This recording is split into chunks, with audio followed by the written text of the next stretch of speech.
एक gold medallist para athlete को गोली मार दी जाती है। और पता है सबसे खतरनाक बात क्या है?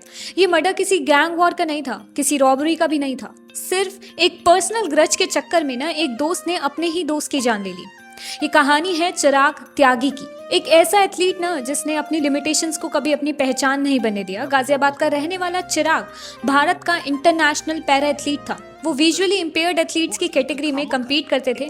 100 मीटर और 400 मीटर स्प्रिंट इवेंट्स में उसने नेशनल और इंटरनेशनल लेवल पर देश का नाम भी रोशन किया था।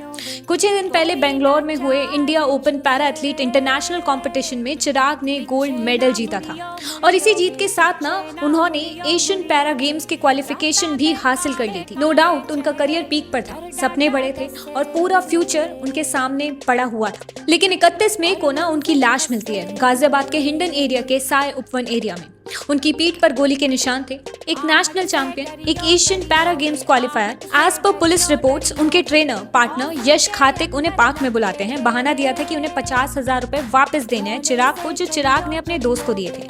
चिराग मान भी जाते हैं क्योंकि ये कोई अनजान इंसान तो नहीं था, उनके दोस्त ही थे। ये वही इंसान थे जिसे चिराग ने कोच के पास ले जाकर ट्रेनिंग दिलवाई थी, जिसकी फाइनेंशियल हेल्प की थी और जिसके डॉक्यूमेंट्स बनाने में मदद भी की थी।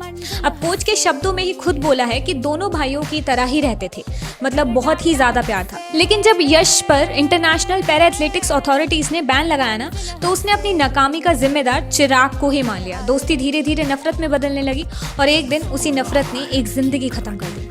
चिराग घर में बोलकर आया था कि अब मैं आऊंगा तो लंच आप लोगों के साथ ही करूंगा, तो लंच बना कर रखना।